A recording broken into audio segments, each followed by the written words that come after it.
క్రీస్తుయేసు శిలువశ్రమల ధ్యానములలో 40 రోజులు ధ్యాన ప్రసంగాలు విన్న ప్రియమైన దేవుని విశ్వాసులందరకు వందన మరణాతలు. మన ఆత్మీయ జనకుడు ఫాదర్ ఎం దేవదాస్ అయ్య గారి ప్రసంగాలు మనల్ని ఎంతో ఆత్మీయంగా బలపరిచాయని నమ్ముతున్నాము. మాకు ఇటు ధన్యత ఇచ్చిన దేవాది దేవునికి మేమెంతో కృతజ్ఞతాస్థుతులు చెల్లించుచున్నాము. నేడు 7వ ఆదివారము, పునరుద్ధాన పండుగ ఆదివారము. నేటి అంశముగా మన ఆత్మీయ జనకుడు ఫాదర్ ఎం దేవదాస్ అయ్య గారు సిలువలోని పునరుద్ధానము అను అంశమును వివరించి ఉన్నారు. సిలువలో విజయమును పొందిన యేసుక్రీస్తు ఆ విజయమును మనకిచ్చి తన బిడ్డలుగా మనలను ఆశీర్వదించుచున్న కృపలకై వందనములు చెల్లిస్తూ విజయోత్సవం చేయుచు దేవుని సన్నిధిలో నివసించేవారముగా ఆయన కృపను పొందుచు ఈ అంశములను ధ్యానిద్దాం, ప్రార్థిద్దాం, అనుసరిద్దాం, ఆనందిద్దాం. అందరికీ మరణాత. సిలువలోని పునరుత్థానము. దావీదు కీర్తనలు 100వ అధ్యాయం, యోహాను సువార్త 20వ అధ్యాయం 1 నుండి 18 వచనముల వరకు. మొదటి కొరింథీయుల పత్రిక 15వ అధ్యాయం 53వ వచనము.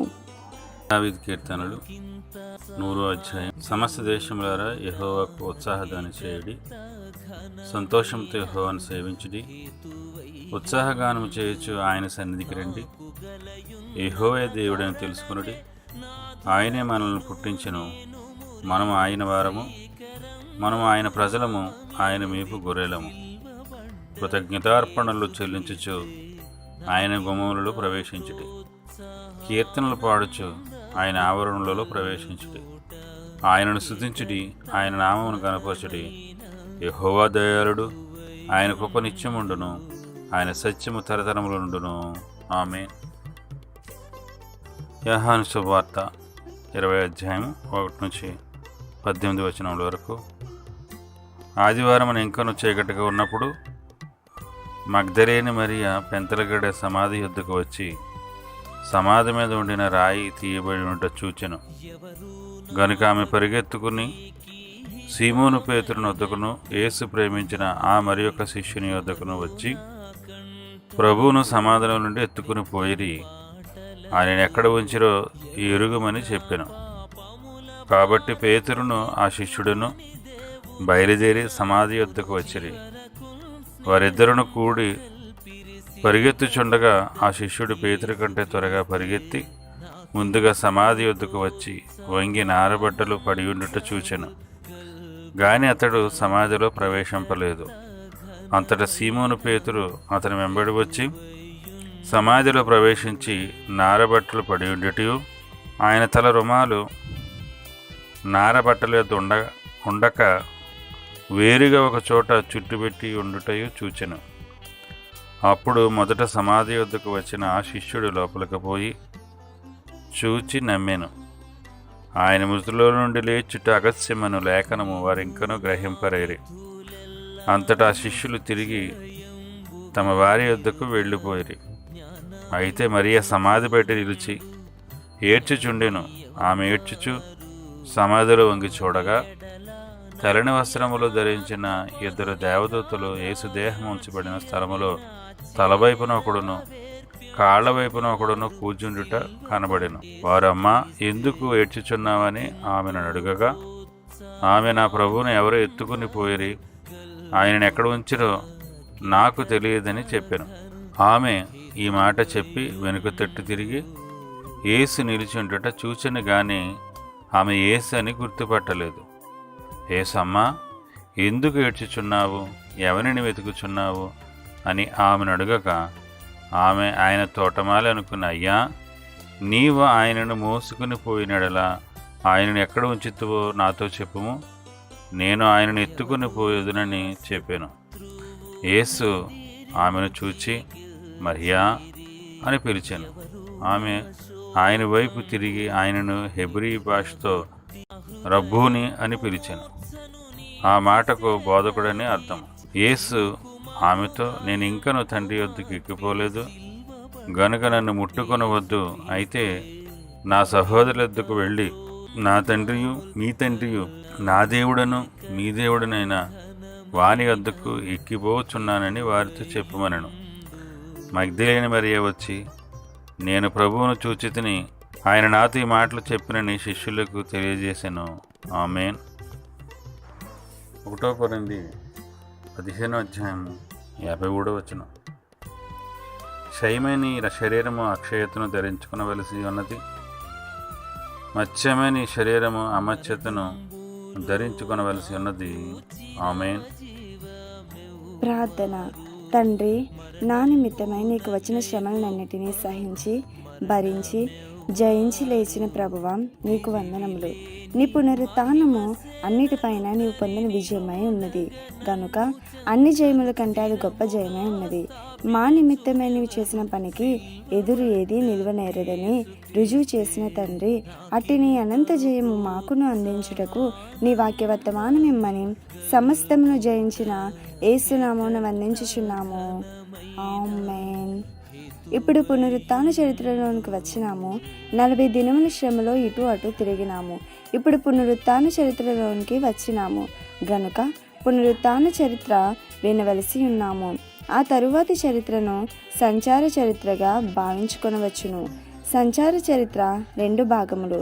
మొదటి భాగము బహిరంగముగా కనిపిస్తున్న భాగము, రెండవ భాగము అంతరంగమునకు కనపడు భాగము. పైకి కనబడినది, పైకి కనబడనిది. ఈ రెండును పునరుత్థాన చరిత్రలో ఉన్నవి. సర్వభూలోకమున నేటి వరకు జరిగినటువంటి కథలన్నిటిలో అద్భుతమైన విచిత్ర కథ నేడు జరిగినది. భూమి పుట్టినది మొదలు ప్రభు సమాధిలో నుంచి లేచినంత వరకు వ్రాయబడిన చరిత్రలు చదవగా ఇటువంటి అద్భుతకరమైన చరిత్ర ఎక్కడా లేదని వేదాంతులు కనిపెట్టిరి. ప్రభువు సమాధిలో నుండి లేచినారు. ఆదియందు దేవుడు ఆకాశమును సూర్యచంద్ర నక్షత్రములు అను దీపములతో వెలిగించెను. ఆ ఆదియందే ఇప్పుడు మనం నివసించే భూగోళమును కూడా సృజించెను. పచ్చని గడ్డితోనూ, విచ్చలవిడిగా సంచరించే మృగములతోనూ, గాలిలో గానం చేసే పక్షులతోనూ, హాయిగా ఉండే గాలితోనూ, మానవుల ధన సంపాదనార్థము వెండి బంగారములతోనూ ఈ భూమిని సృజించెను. ఖగోళము ఎవరి కొరకు? మన కొరకే. ఆయన వీటిని కలుగు చేసినప్పుడు మనలో ఎవరైనా ఉంటే చూస్తే మహా ఆశ్చర్యపడుదుము. వేసవి కాలమున సాయంకాలమున పడమటి దిక్కుగా వెళ్ళి చూస్తే గుండ్రని ఎర్రని బంతి వంటి గోళమును చూచి ఎంత కన్నుల పండుగగా ఉన్నదని ఆనందిస్తాము. ఆ విధముగానే ప్రాతకాలమున మనము కండ్లు ఎత్తి ఆకాశం వైపు చూచి ఎంతో కాంతిగా ఉన్నదనియు, భూగోళం వైపు చూచి ఎంతో శృంగారముగా ఉన్నదనియు సృష్టికర్తకు నమస్కరించుదుము. ఈ 2 గోళములెంతో పరిశుభ్రముగా ఉన్నవి. భూమి మీద ఆయన ఆదాము హవ్వ అను దంపతులను కలుగు చేసినారు. వారే మొదటి తల్లిదండ్రులు. వారిలో నుండి మనమందరము వచ్చినాము. ఇప్పటికి 6000 సంవత్సరములు గడిచిపోయినవి. అప్పుడు వారు పరిశుద్ధులుగా ఉండుటను బట్టి భూగోళము ఖగోళము అలాగే పరిశుభ్రముగా ఉండెను. ఎక్కడా ఏమీయూ కలంకము లేదు. గాని మిగులు విచారకరమైన సంగతి ఏమనగా ఆది తల్లిదండ్రులు పాపంలో పడిపోయి అపవిత్రులైరి. వారిలో నుండి వచ్చిన వారే తరువాత పాపులైపోయినారు, పాపాత్ములుగా మారిరి. అక్కడి నుండి మన వరకు గీత గీయిచు రాగా మనమును పాపాత్ములైపోయినాము. నది పుట్టు చోట కలుగు కలంకము ఆ నది సముద్రంలో పడే వరకు కొట్టుకొని పోవును కదా. అలాగే ఆదాము హవ్వలలోని పాపము మన వరకు కొట్టుకొని వచ్చినది. అయితే దేవుడు వారిని క్షమించి రక్షణ వాగ్దానం చేసినాడు. మిమ్మల్ని రక్షించుటెందుకు రక్షకుని పంపిస్తాను. వెంటనే రక్షకుడు రాలేదు గాని వాగ్దానం ఉన్నది. అది వారి సంతానమునకు తెలిసినది గాని రక్షకుడు ఇంకా రాలేదు. 1, 2, 3, 4,000 సంవత్సరములు గడిచినవి. అప్పుడు ఆ రక్షకుడు బెత్లెహేములో జన్మించెను. ఆయన ఎవరిని ఆలోచిస్తే దేవుడే. ఆయనే రక్షకుడుగా వచ్చినని తేలింది. ఆయన పాలస్తీనాలో 33.5 సంవత్సరములు జీవించారు. 3.5 సంవత్సరంలో మత ప్రచారం చేశాను. ఆయన బోధ యొక్క సారాంశం ఏమనగా, నేను లోకంను రక్షించుటకు వచ్చిన రక్షకుడను. దూజనులు ఆయనను చూడగా ఆయన కేవలము మనిషి అని గ్రహించిరి. విశ్వాసులైతే ఆయన మానవుడే కాదు దేవుడు కూడా అయి ఉన్నాడని గ్రహించిరి. దూర్జనులు దానిని గ్రహించక నిష్కారణముగా ఆయనను హతము చేసినారు. శిలువ మ్రాను మీద చంపివేసినారు. ఆయన చనిపోయి 3వ దినమున తెల్లవారేటప్పటికి సమాధిలో నుండి జయశీలుడై బయటకు వచ్చిరి. అప్పుడు సమాధి దగ్గర చూడగా బండ పొర్లించి ఉన్నది, తువాలు చుట్టుపెట్టి ఉన్నది. అందులోని రాతి మీద దేవదూత కూర్చున్నాడు. ఆయన, ప్రభువును మీరు చూడవచ్చినారా? ఇక్కడ ఎలాగూ ఆయనను చూడగలరు? ప్రభు బతికిన వారిలో ఉంటారు అని ధైర్యం గల మాటలు కొన్ని చెప్పిరి గాని వారు వాటిని గ్రహించలేదు. ఎలాగైనా ఆశ్చర్యముతో సంతోషముతో వెళ్ళిపోయిరి. తుదకు ఒకటి తీర్మానమైపోయినది. ప్రభు చనిపోయినది ఎంత నిశ్చయమో ఆయన బ్రతికినది అంత నిశ్చయము. ఇది పునరుత్థాన చరిత్ర. మరణ చరిత్ర ఏమిటి? మేకులతో ఆయనను సిలువకు అంటగొట్టి చంపిరి. శిష్యులు వచ్చి ఆయనను సమాధిలో పెట్టగా గొప్ప రాయి పొర్లించిరి. ఎవరూ తీయకుండా ముద్ర వేసిరి. సమాధి, రాయి, ముద్ర కావలిగా బండ్రౌతులను ఏర్పాటు చేసి శవమును ఎవరైనా తీసుకుని వెళ్ళుదురేమో అని దూజనులు కావలించిరి. పరలోకం నుండి వచ్చిన దేవదూత రాయి తీసెను. అంతకు మునిపే ప్రభు లేచి బయటకు వెళ్ళిపోయిరి. సమాధి ఆయనను గట్టిగా పట్టుకోలేదు, రాయి ఆపలేదు, ముద్ర ఆటంకపరచలేదు. ప్రభు నెమ్మదిగానే వెళ్ళిరి. ఆరంభమంది శిష్యులు ఈ సంఘటనను నమ్మలేదు. ప్రభు ముందుగానే వారికి చెప్పిరు కానీ వారు గ్రహించలేదు. వారికి జ్ఞాపకం లేదు, ఉన్ననో ఉపయోగం లేదు. అయితే క్రమముగా గ్రహించి ఆనందించినారు. ఆది వరకు జరిగిపోయిన 4000 సంవత్సరంలో ఎక్కడా ఇట్టిది లేదు. దైవభక్తులు బ్రతికించినది ఉన్నది కానీ స్వయముగా బ్రతికి బయటికి వచ్చినది ఈ ఒకటే. దూర్జనులు ఏమనుకున్నారు? మేము చంపివేసినాము, హతమి చేసినాము అనుకొనిది. అది సగము నిజము. ఆయన చనిపోయినాడు. ఆయన చనిపోకపోతే వారు ఆయనను చంపలేరు. వారే నిజముగా చంపితే ఆయనను బ్రతకకుండా కూడా చేయగలరు గనుక వారు ఆయనను చంపలేదు గనుక వారు పట్టుకోలేదు. వారంతట వారే స్వయముగా చంపితే బ్రతుకడు. ఆయన చంపనిచ్చినాడు గనుక ఆయన బ్రతికినాడు. ఇటు చరిత్ర లోకంలో ఎన్నడూనూ జరగలేదు. ఇటువంటి చరిత్ర జరగదు కానీ ఇటువంటి చరిత్రకు సంబంధించిన చరిత్ర జరుగుతుంది కనుకనే ఇది మహా అద్భుతకరమైన చరిత్ర. ఇంతవరకు చెప్పిన కథ నిజముగా జరిగిన బహిరంగ వృత్తాంతము, పైకి కనబడిన కథ, అప్పుడున్న వారి నేత్రములకు కనబడిన కథ. రెండవ భాగము అంతరంగ చరిత్ర. ఇది పైకి కనబడనిది. దీనినే ఇంకొక రీతిగా చెప్పవలసి ఉన్నది. మొదటి భాగంలోని ప్రభువు పునరుత్థాన కథ కొత్త వారికిని, ఈ రెండో భాగము విని బాగా నేర్చుకున్న వారికిని చెప్పవలసినవి. ప్రభువు సిలువ వేయబడిన రాత్రి భూగర్భంలోనికి వెళ్ళినారు. ప్రభు సిలువ వేయబడట వల్ల పాతాళ లోకమునకును ఉపకారం చేసినారు. ఆయన కేవలము భూలోకంలో వారి నిమిత్తమైన రక్షకుడా? పాతాళమునకు రక్షకుడు కాడా? ప్రభు భూలోకంలో 33.5 సంవత్సరం నివసించి అద్భుతకరమైన రక్షణ ఏర్పాటు చేసినారు. అట్లయితే ఆయన పాతాళంలోని వారిని విడిచిపెట్టినారు అని అనకూడదు. అక్కడి వారు రక్షించబడినను రక్షింపబడకపోయినను రక్షణ యొక్క ఏర్పాటు చేయవలెను. భూలోకంలో సమాప్తము అన్నను పాతాళంలోని వారికి ఆయన తన మాటలను బోధించినారు. అక్కడే ఆదాము మొదలు నోవాహు కాలంలో ఉన్న వారి రక్షణ కొరకు ప్రకటించినారు. నమ్మి బాప్తిస్మము పొందుడి అన్నది ఏర్పాటు. శిలువ మీద దొంగ బాప్తిస్మం పొందలేదు. అయినను రక్షణ లేదా? ఉన్నది.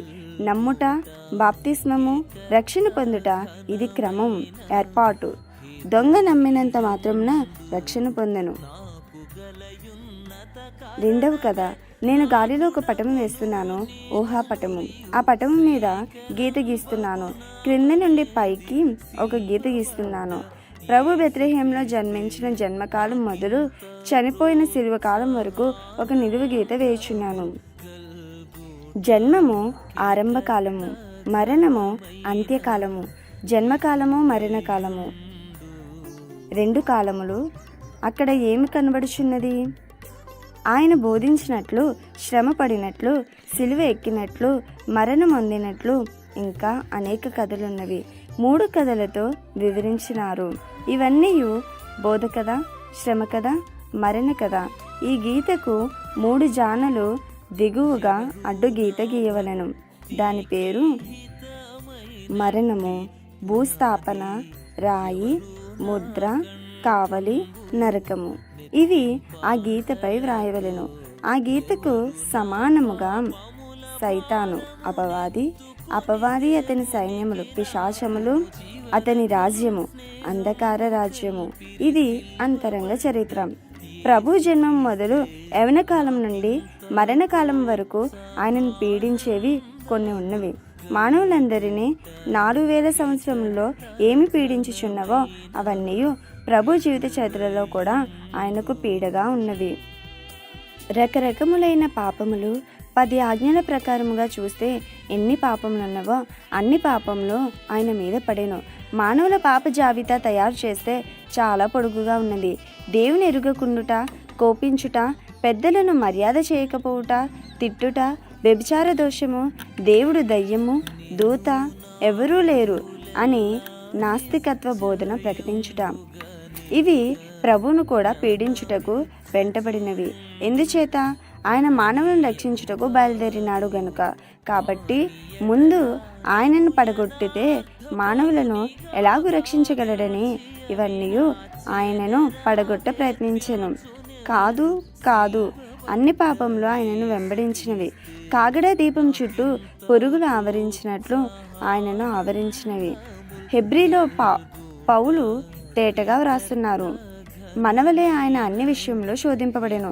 అన్ని పాపములలో ఆయన పడిపోవుటకు కావలసినంత వీలు సందు దొరికినది, ఏర్పడినది. కానీ ఆయన పడలేదు. పడితే రక్షించలేడు. ఆయన పడిపోతే మనకి ఏమి గతి ఉన్నది? ప్రభువునకు బాల్యవస్థ మొదలు యవ్వనకాలావస్థ వరకు పాపశోధనలు కలిగినవి. ఎప్పుడు పడితే అప్పుడు పడిపోవచ్చు, కానీ పడలేదు.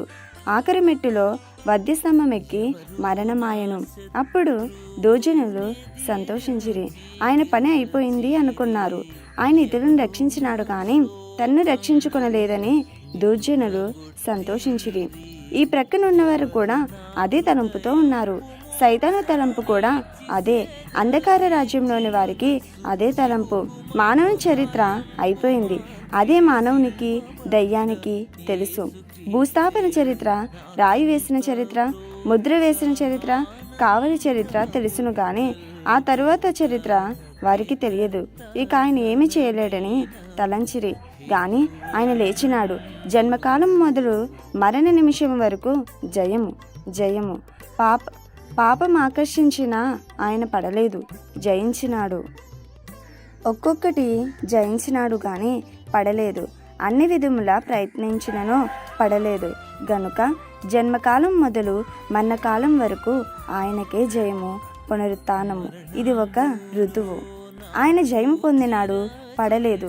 నిలిచే ఉన్నాడు, బ్రతికే ఉన్నాడు, మాట్లాడుతున్నాడు, నడుస్తూ ఉన్నాడు, పునరుత్థానమై ఉన్నాడు గనుక అంతా జయమే. రాబోయే కాలమందు క్రీస్తు నామమున ఒక సంఘము లేవనై ఉన్నది. అది భక్తుల సంఘము, విశ్వాసుల యొక్క సంఘము తన జన్మకాలం మొదలు మరణకాలం వరకు జయించవలెను. పాపశోధనలను తమ రక్షకుడు జయించినప్పుడు ఆ శత్రువులను కూడా సంఘం జయించవలసినదే. విశ్వాసులు పాపంలో పడుతున్నారు, లేస్తున్నారు, కానీ ప్రభు ఎప్పుడూ లేచే భాగ్యం కలిగిస్తున్నారు. భక్తులు పడిపోయిన వారికి లేచే భాగ్యం కలిగినది. ప్రభు సంపాదించిన భాగ్యం అనగా లేచే భాగ్యము క్రైస్తవ సంఘమునకు, శిష్యులకు, భక్తులకు రావలెను. అది ఇప్పుడు ఈవేళ దొరికినది. అయితే పడకుండా ఉండే భాగ్యము ఇంకా దొరకలేదన్నారు. అది కూడా దొరుకుతుంది. ఇక మీదట ఎన్నటికీ పాపం చేయని సంఘముగా తయారగు కృప ప్రభు సంఘమునకు అనుగ్రహించును. దేవుని మూలముగా పుట్టి ఉన్న వాడెవడును పాపం చేయడు. పాపం చేయని స్థితి ప్రభావము దేవుడి సంఘమునకు ఇవ్వబోచున్నాడు. పడినా లేచుట, అసలు పడకుండా ఉండే భాగ్యము, ఆ మహా గొప్ప వరము పొందేటందుకు సంఘము ఇంకా సిద్ధపడలేదు.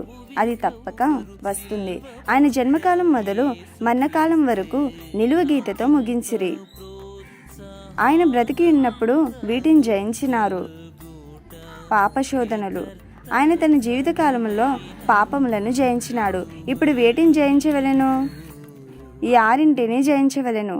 వీటన్నిటిని జయించుట కష్టమే. ప్రభు పని అయిపోయినట్టే ఉన్నది. జన్మము మొదలు మరణం వరకు పడని ఈ మహానుభావుడు ఇప్పుడు పడిపోయినాడని వారు అనుకున్నారు. ఆయన పడ్డారా? పడలేదు. ఇంకొకటి వచ్చింది, ఆయనను పడలేదు. ఆయనలో ప్రాణం ఉన్నది గనక పైవన్నీ జయించగలిగినాడు. ఇప్పుడు ప్రాణం లేదు గనక ఎలాగూ జయించగలడు అని వారు అనుకున్నారు. అయితే తుదకు వారికే చావు వచ్చింది. ఈ పునరుత్థాన కథలో ఆయన లేచినారు గనక మరణమును జయించినాడు గనుక ఆయన జీవమై ఉన్నాడు. సమాధి కూడా ఓడిపోయినది. రాయి, ముద్ర, కావలి, నరకము ఆయన ఎక్కడ ఉన్నప్పటికీ వెలుపలికి ఎందుకు రాగలిగినాడు? జీవమై ఉన్నాడు గనుక మరణమును మొదలైన వాటిని జయించెను. స్టీమర్ మీద ఉన్న మనిషిని నీటిలో పడవేస్తే చనిపోయాడు అనుకుంటారు, కానీ బుడుంగున ఒడ్డు దగ్గరికి పైకి లేచి కనబడ్డాడు. అతడు జీవం కలిగి ఉన్నాడు గనుక లేచినాడు. అలాగే ప్రభు వారి దృష్టికి మరణమై ఉన్నాడు కానీ ఆయన జీవమై ఉన్నాడు. సంఘంనకును భూస్థాపనను అవస్థ వస్తున్నది. రాయి అడ్డం వస్తున్నది. సంఘం వెలుపలికి రాకుండా ముద్ర వస్తున్నది. కావలి వారు కూడా వస్తున్నారు. సువార్త ప్రకటించకుండా ఉన్నను, కట్టుదిట్టలున్నను సంఘము తుర్రున ఎగిరిపోతుంది. వేటగాడు పక్షిని కొట్టగా తుర్రున ఎగిరి గూటిలో పడ్డది. అక్కడికి వెళ్ళి పట్టుకొని పోతే తుర్రున ఎగిరిపోయింది. అట్లే సంఘము కథ కూడా ఉండును. ఇంకొక క్రొత్త సంఘము అనగా ఇప్పుడున్న సంఘమును కాదు, కానీ రేపు రాబోయే సంఘమునకు రాయి, ముద్ర, కావలి ఏమీ లేదు. ఎవరిని బట్టి? ప్రభువుని బట్టి. అటు స్థితి ఆయనే ఇచ్చినాడు. అది పడకుండా ఉండే వరము. మరణము సంఘము వరకు రాకుండా ఉండే వరము. ఏది గొప్పది? జన్మకాలము నుండి మరణకాలం వరకు పాపం చేయలేని గొప్ప వరము. మరణం రాకుండా ఉండే గొప్ప వరము. పాపంలో పడినా లేచే వరము. ఏది గొప్పదో అది సంపాదించుకునండి. మూడవ గీత ఇప్పుడు వివరించవలను. మనసానందము పొందుట కన్నను అను కీర్తనలోని వచనము. సాధు జనోత్తమ అను వచనము. శోధనలన్నిటిలో పడకుండా ఉండి అన్నిటినీ జయించే స్థిరమైన స్థితి. మనకందరికీ ఆ మహా గొప్ప భాగ్యం దొరుకుతుంది. ఎవరైనా విశ్వాసులు మరణం పొందిన ఎడల పరిశుద్ధులతో కలిసి ఉందరు. మరణం దాటి సజీవుల గుంపులో వెళ్ళిన వారు అక్కడ పరిశుద్ధులతో కలిసి ఉందరు. ప్రభువును నాశనం చేయవాలని పూనుకున్న వారెవరు? పాపములు, అపవాది, అతని సైన్యము, అతని రాజ్యము ప్రభువును నాశనం చేయపూనుకున్నవి. ఈ రెండు గీతలకు కారణము గల గీతలు. ఒకటి ఎడమ ప్రక్క గీత.